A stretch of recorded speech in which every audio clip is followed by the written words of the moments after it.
जय श्री राधे, जय श्री कृष्ण। भक्तजनों, आइए आरंभ करते हैं आज की कथा। यह कथा है श्री पुरंदरदास जी की, जो नित्य ठाकुर जी के पास जाते और कहते, मुझे दंड दीजिए प्रभु, मुझे दंड दीजिए। एक दिन भगवान पुंडरीनाथ पुरंदरदास जी के सपने में आए और बोले, रोज दंड मांगते हो, बताओ क्या दंड दूं तुम्हें। पुरंदरदास बोले, प्रभु जो इच्छा, पर दंड दीजिए। यह सुन भगवान पुंडरीनाथ बोले, ठीक है, तुम भारत के सभी तीर्थों में जाओ और सभी ठाकुरों के आगे उनके पद गाओ। यह सुन पुरंदरदास जी अपनी पत्नी के साथ सभी तीर्थों की यात्रा पर निकल पड़े। जिस भी तीर्थ में वह जाते, पहले वहां की भाषा सीखते और वहां के ठाकुर जी के लिए पद बनाते, गाते, फिर दूसरे तीर्थ के लिए आगे बढ़ते। उन्होंने अपनी इस दंड को उत्सव के रूप में मनाया।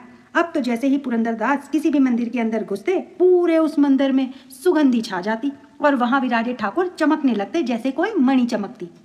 अब पूरे पंढरपुर में उनकी खूब ख्याति हो गई। या तो वहां के लोग ठाकुर दर्शन और या पुरंदरदास जी के दर्शन को आते। यह सब देख ठाकुर जी को पुरंदरदास की परीक्षा लेने की सूझी। तब एक नृत्यांगना, जो पुंडरीनाथ भगवान की भक्त थी और रोज भगवान से प्रार्थना करती कि हे नाथ, आप कभी तो मेरा नृत्य देखने आओ। अब ठाकुर जी पुरंदरदास का वेश बनाकर उस नृत्यांगना का नृत्य देखने के लिए गए। पुरंदरदास को वहां देख वहां मौजूद सब हक्के बक्के रह गए। यह देख लोगों ने तो तरह तरह की बातें की, लेकिन उस नृत्यांगना के नेत्र सजल हो गए। वो बोली, हरि तो नहीं पर हरि जन आए हैं, ये जरूर मेरे पुंडरीनाथ ने ही भेजे होंगे। खुशी में विट्ठल अपना कड़ूरा नृत्यांगना को दे आए। अगले दिन मंदिर में ठाकुर जी के एक हाथ में कड़ूला नहीं था।